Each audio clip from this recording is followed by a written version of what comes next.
what do I actually love doing? And I couldn't answer that question. There was something underlying that just made me feel empty inside. Many of us live a life by the expectations of our family or by society and how they see success. You're just bombarded with information constantly and you can't think.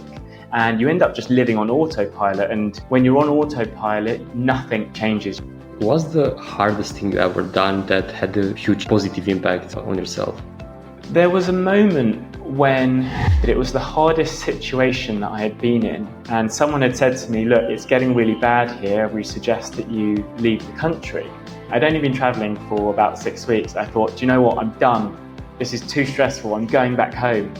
Once you become comfortable in the uncomfortable, it becomes much easier. So the first thing, anyone listening, if they want to start changing their life, they need to.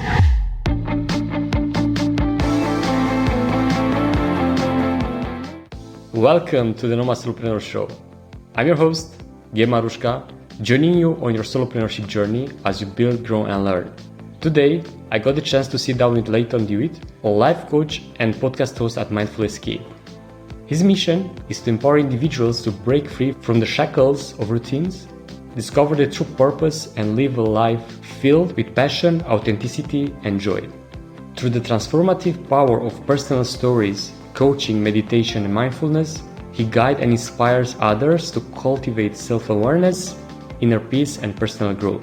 Topics we dive deep into today and will challenge you to redefine success and create your own world where you can escape the ordinary and unlock your fullest potential. Let's jump straight into it. Leighton, can you share with us a transformative experience from your own life that led you to become a life coach and start this Mindful Escape movement? Sure. So it started about 3 years ago. I worked in the property industry for about 15 years, and when COVID hit, I had already signed up to a life coaching course.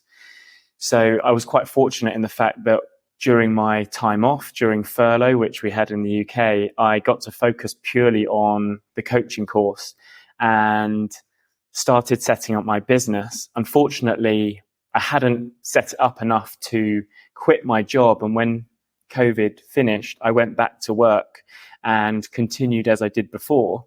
But it didn't take me very long to realize that I wasn't fulfilled in the property industry. It wasn't what I wanted to do with my life. So it took me a long time, but eventually I built up the courage to finally quit my job. I sold everything I owned and I left the UK.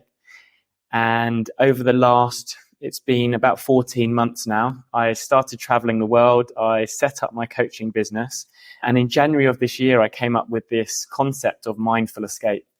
And the whole idea is that many of us live a life by the expectations of our family or by society and how they see success.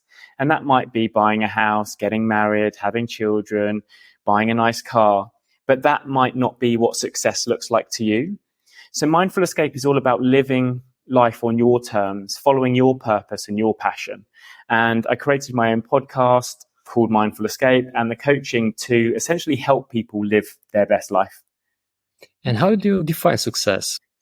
So throughout my journey, since leaving London, I went through a number of steps to figure out what I enjoy, what my values are, what I believe, and what my purpose is. And I've realized now that my purpose is to inspire others to live their best life and help them along that journey. And with that purpose now, I've got a clear vision of where I want to go and also how I can help others. So success for me is essentially helping as many people as I can, allowing them to realize that what they've been taught their entire lives might not be the route that they want to go down. That's powerful. I definitely can relate because I went that path. But I'm curious about your breakthroughs. A part of realizing that is not the path you want to take and it's not fulfilling. There were different key moments that led you taking this leap of faith, because I assume it wasn't easy to left everything behind and just leave UK. No, it was probably one of the hardest decisions I've ever made. I guess the triggers for me, there was a number of things. First, I was becoming very stressed with my job. I became depressed. And I was really struggling with anxiety because of the amount of pressure that I was putting on myself. Once I started to overcome that, I really got into mindfulness and meditation. And it made me realize that the things that I was doing every day were not making me happy. On paper, my life looked perfect, but there was something underlying that just made me feel empty inside. So there was an evening when I sat down with my girlfriend for dinner, and she basically said to me, look, I don't think you're happy. And I had to admit, I was like, you know what, I'm not really happy. And we agreed that what we wanted for the future was completely different things. And within the next few days, we decided that we weren't going to stay together. I had 3 weeks to basically move out of my apartment, find somewhere else to live, and get everything sorted before I had a holiday booked. So before that flight. So I just wanted to sort everything out as quickly as possible. Within about 24 hours, I realized, actually, I don't want to stay in London. So I quit my job and sold everything I owned before that holiday so that I could change it to a one-way ticket and not have to come back to London. Wow, that was fast. In the span of 3 weeks, all these things happening. For me, it took 1 year and a lot of effort to go through all the process, and you did it in 3 weeks. And that is challenging. How did you make it happen? Like after you sell everything, after you changed to one ticket flight, where was that ticket, by the way? It was to Spain, and I was originally meant to be going with my girlfriend. So we actually both took the same flight together to Spain, and she went off to see her family, and I went to a yoga and meditation retreat. And I had no idea what I was going to do at that point, right? I was just thinking, okay, I've now got some space. Let me figure out what I want to do. And initially I thought I'll only just travel for 2 months, and then maybe I'll go back and get another job somewhere. And once you've been in an industry for such a long time, it's usually quite easy to go back into it. And that was in the back of my mind. If all fails, I'll just go back into the property industry. But after 2 months, I realized that there was so much more out there. And I was meeting people from all over the world who are living different lifestyles. And I was thinking, why can't I live like they live? Why do I have to go back and work these 14-hour days, 6 days a week, work really hard, earn lots of money, but then end up spending more than I'm earning because I'm trying to keep up with the Joneses? And it was just a gradual exploration of understanding who I was, what I wanted in life. I really went deep into my yoga practice and my meditation, and I was doing like self-development exercises, understanding what my values were, what my beliefs were, and just trying to figure out how I was going to sustain a lifestyle without having to go back to London, essentially. And that's powerful, trying to understand yourself and actually dig deep in what exactly you want to do in this life. What exactly are your values? It's an exercise that often we don't do. And as you mentioned, we just follow what society told us and the beaten path that others think we have to follow.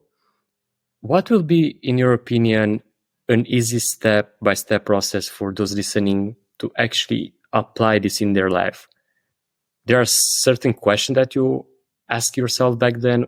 For me, I didn't really know what I wanted to do or how I was going to do it. So it was a lot of trial and error.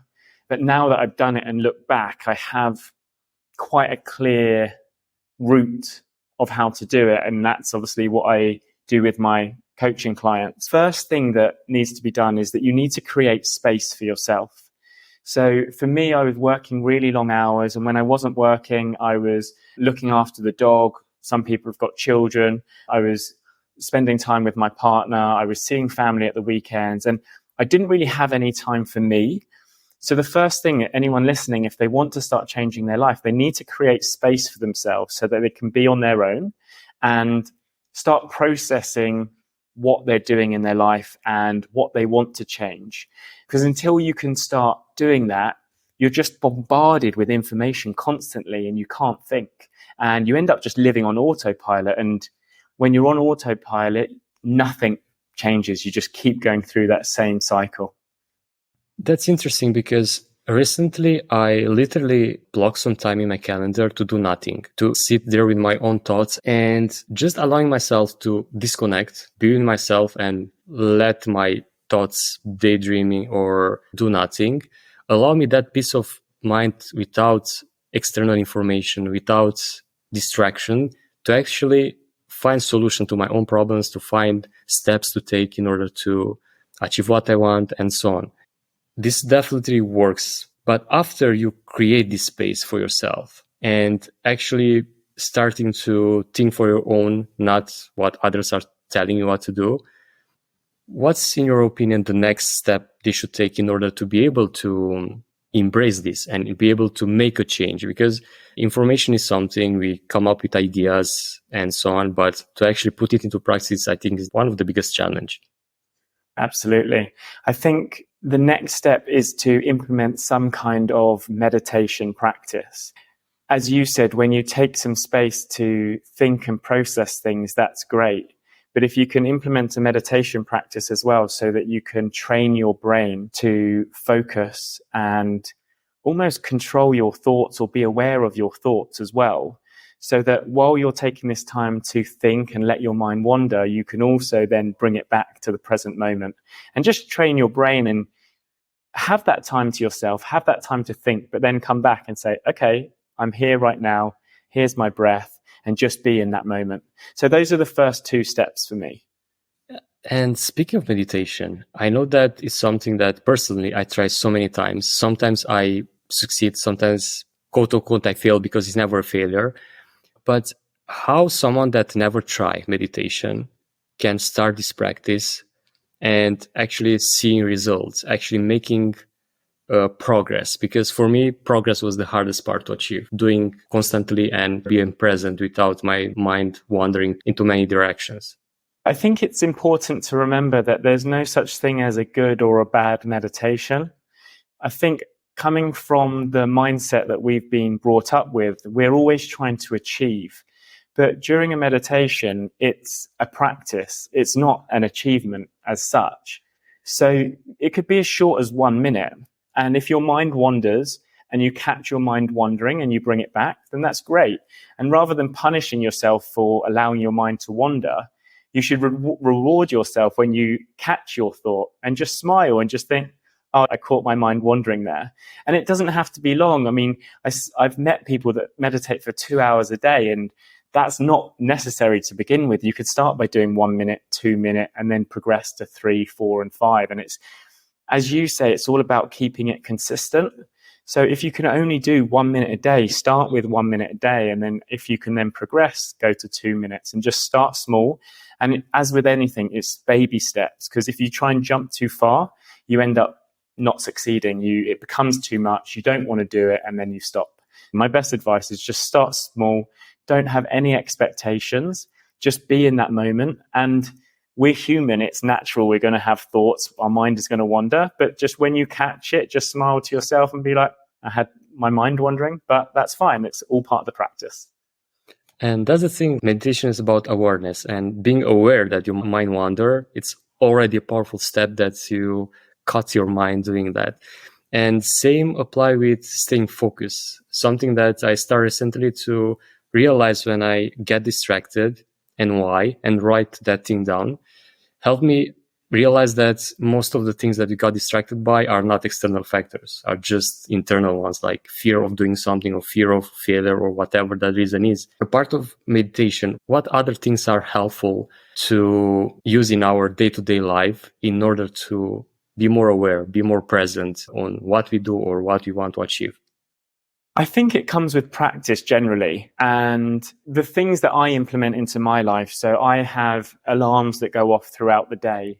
And when the alarm goes off, it's just a reminder to me, one, to breathe, just take a moment, take a few deep breaths. And if I can, if I'm not in the middle of a call or if I'm not in the middle of doing something, then I'll just take a moment to close my eyes and just be in that present moment and just slow everything down. Because very often we're working in such a fast-paced environment and our breath becomes shallow and we're just so focused on one thing that we forget to be in that present moment. So for me, I use very simple. I have about 5 alarms on my phone that go off at different points of the day. And just a reminder, take a breath, slow down. If you can, take a short 5-minute meditation. For some of my clients, we try different things. You might have a coffee at 8 a.m. every day. So when you go and make your coffee, take 2 minutes to take a moment, take a breath, meditate. You might, I don't know, do something in the evening at the same time every day when you get home from work. So almost habit stack that. So when you get home and you make yourself a sandwich, make the sandwich and then spend 2 minutes slowing down, take a breath, meditate. And it's just implementing little things throughout the day just to remind yourself, okay, slow down, be in the moment, and then you can move on. I love that, because usually people think that meditation is sitting in lotus position and close your eyes and that's it. But this active meditation that you mentioned, it's often overlooked. And for example, I apply that when I wash dishes or when I walk alone. Instead of being aware of the environment, I'm aware of the movements that I make, the steps that I do, the breath, how my heart is pumping and so on. And just after that, I'm aware about the environment, if the wind blows or the rain falls or whatever. Slowing down, being in a moment, being present, it's such an underrated thing to start slowing down and be more aware and being able to make better decisions. And speaking of that, how important was going on this path for you in order to be able to achieve more and be much more in balance with yourself? How much mindfulness helped you? For me, mindfulness was probably the biggest factor for me. It's not for everyone. I was on my traveling, I would always try and do yoga classes and practice meditation just because I knew that left me in a state of calmness. And as you said before, when you first start meditating or you're in a relaxed state, your mind starts wandering, maybe things from the past, maybe worrying about things for the future. And for me, because there was so much uncertainty, if I was thinking about the future, I'd start getting a bit anxious and being in this state of, oh my gosh, what's going to happen next? So for me, mindfulness was massive. And it just reminded me to basically take the next steps that needed to be taken. And for me, from there, it was about understanding what my values were and then figuring out what I enjoy doing. Because I think the life that I was living, yes, I was doing my job, which I had chosen, and there were certain activities that I did, but a lot of the time I was doing things just to please others. And there was a moment, I think it was a couple of months into my trip, when I thought, what do I actually love doing? And I couldn't answer that question. So then I started exploring, and it was all about trying new things, trying paddleboarding, going snorkeling. I tried table tennis. I joined an American football club, like all random things like that, just to start doing different things and seeing what I liked and what I didn't like. I joined Toastmasters to start practicing public speaking. And they're all random things that I would have never done before. But it was just an opportunity for me to, one, try something new, but two, also learn more about myself. And this explorer mode is often, of course, associated with travel and so on, but exploring activity, exploring knowledge, exploring ourselves at the end of the day, it's one of the easiest way to actually realize, I don't want to do this thing anymore, or holy shit, I love that. I want to do that more. I want to enjoy that more.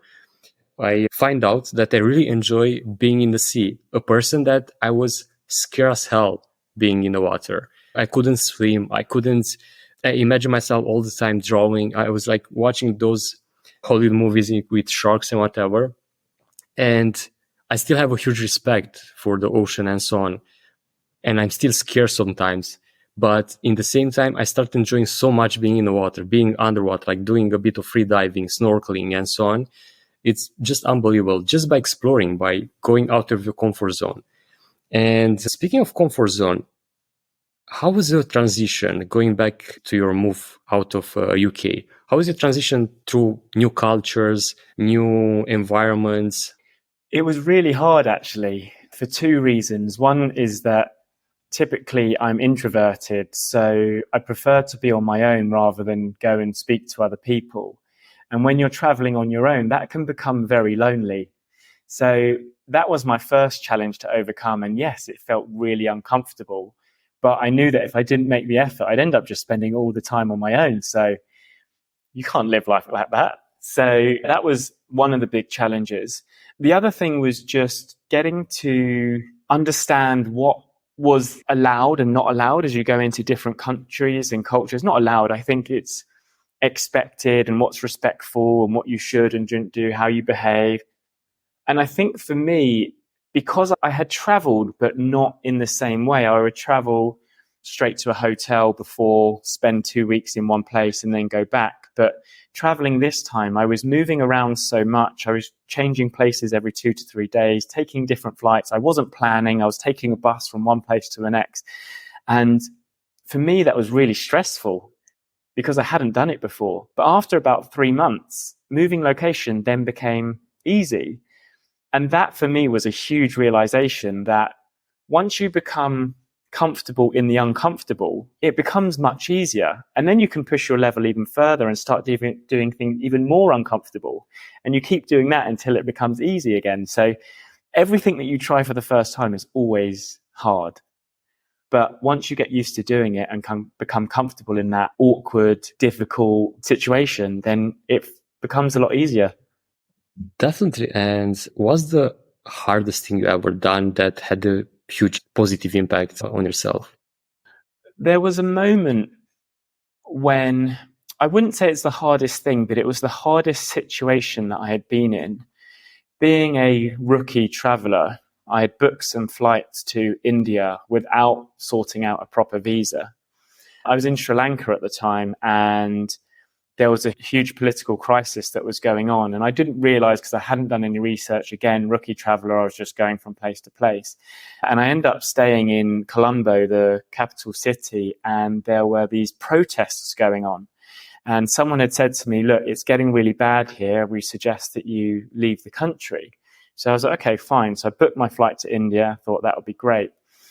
There was no petrol in the country, so I couldn't get a taxi to the airport, and ended up finding a guy who had an electric car and paid 6 times the normal price to get to the airport.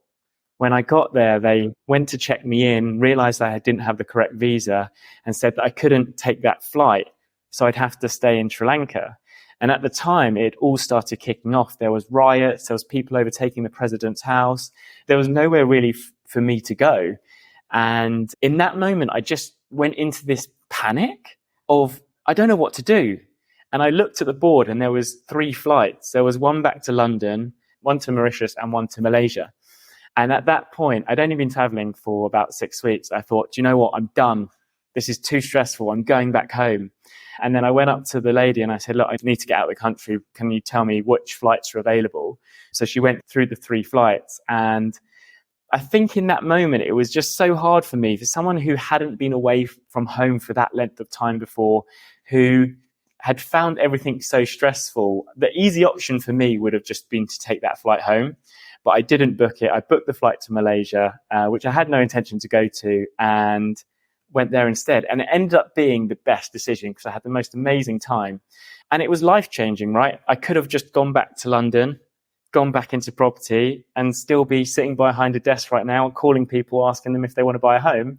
Whereas now I'm in Thailand and living my best life. That's the thing, like one single decision, a split moment that can change everything. What was behind that decision?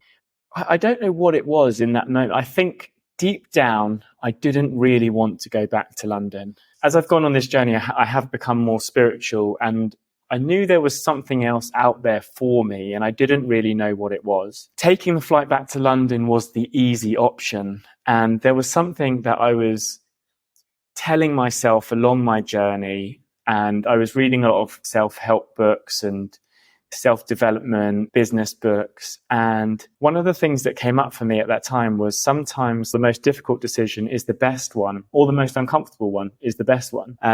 I think deep down, I knew I really didn't want to go back to London. And if I had taken the flight back to London and seen all my family and friends, they probably would have been like, what are you doing here? And it would have just been, for me, that would have been a failure. And I didn't want to let myself down. I hadn't been traveling that long. And one stressful moment, and yeah, it was really hard in the moment. I was super stressed out. But having got through that, now I look back and laugh at myself. Why did I get so stressed in that moment? Why was I panicking? It was so easy. I just booked a flight to Malaysia. It wasn't that difficult. But in the moment, obviously, it's very hard. It becomes stressful. And you sometimes want to take that easy route. But the easy route isn't always the best one for you and what you want in the future. True. And it's not random that the growth happens out of your comfort zone, because every time when we step out of our comfort zone, something amazing happens, like it did for you. But decision can change everything 180 degrees. And you mentioned self-help books. What, in your opinion, are your recommended resources to start on this path of mindfulness, of self-discovery, and maybe implementing meditation? Can be books, can be apps, can be podcasts, your own, for example. The book that started me on this journey is one called The Chimp Paradox. For me, it was a real game changer because it talks about a very scientific thing in terms of how your mind works, but it talks about it in a very simple way. And for me, it was such an easy read, and it just made complete sense to me about controlling your thoughts and your actions and your reactions. And so that was the first book really that I would recommend for anyone to read. And then my podcast, Mindful Escape, I essentially interview people who have been on this journey, people who were stuck in their day-to-day life, caught up in the corporate world or the golden handcuffs, the rat race, whatever you want to call it, and have figured out a way to live a life that they're more passionate about, doing something that fulfills them, something that's more in line with their purpose. And it's great because I love it. I get to listen to their stories and they give me all their tips and hints and what they did. And very often it's people who are maybe 2 or 3 years ahead of me. And one of the things I've learned on my journey is that if you want to do something, learn from someone who's already done it or is doing it now. There's no point listening to people or reading books that are written by people who aren't doing what you want to do or haven't done what you want to do. You want to learn from those people who are a few steps ahead of you because they've done it and they know what they're doing and they've done those steps. And you can literally just not copy, but replicate and do it your own way. And that will make things so much easier and get to where you want to get to so much quicker. Because it's literally a shortcut. You won't replicate the mistakes they made. It can change your life. And I can totally relate because conversation like this, hearing other people's story and learnings and tips is just amazing. It's one of the reasons why I love doing this podcast. And a part of your podcast, in which other online places people can connect with you, or if they are in Thailand, get in touch with you in person? So I'm mainly on LinkedIn. It's just my name, Leighton Dewitt. I'm not spending as much time on Instagram anymore, but I am on Instagram. Again, just Leighton Dewitt. And if anyone's in Thailand, I'm based in Phuket. I'm here for the next 3 weeks. So until the 20th of August, I'm not sure when this episode goes out. Otherwise, I'll still be in Asia, I expect. So, and hopefully I'll come and see you in Bali early next year if you're still there. Unfortunately, I'm leaving. I'm leaving as well at the end of the month. But it's a place that I always come back, so you never know. And to wrap things up, what is the easiest step in less than 24 hours those listening can take in order to break free from this routine and start on a path of self-awareness and personal growth? Once you've become aware that you're in this cycle, this autopilot, you've already made this step. It's awareness. It's knowing that you're there. The next thing is learning about yourself. So in the next 24 hours, I would suggest start doing some exercise on your values and your beliefs. Figure out who you are and what you want from life and see if what you're doing aligns with that. And if it doesn't, start thinking about how you can slowly change things so they align with your values.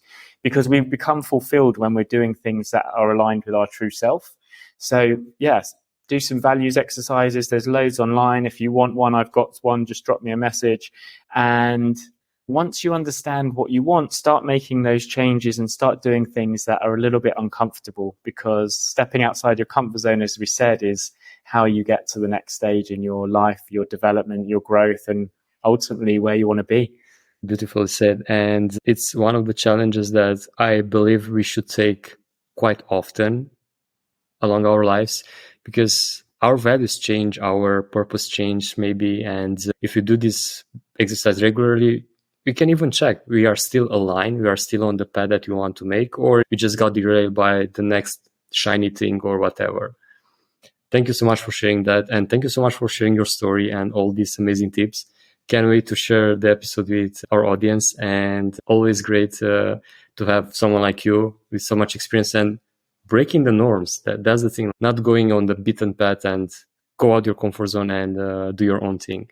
I often say that if you're following a path that no one else has taken before, then you're probably on the right one. Correct. Thank you so much, Leighton. Thanks for having me. It's been a pleasure. Thanks for listening, everybody. Make sure to check the show notes where you'll find direct links to the tools and resources mentioned in this episode, and much more. If you enjoyed this podcast, make sure to subscribe to your favorite podcast station to not miss when we drop the next one. We have lots of exciting guests and surprises for you coming up. This is your host, Gabe Marusca, with the Nomad Solopreneur Show. Until next week, pura vida!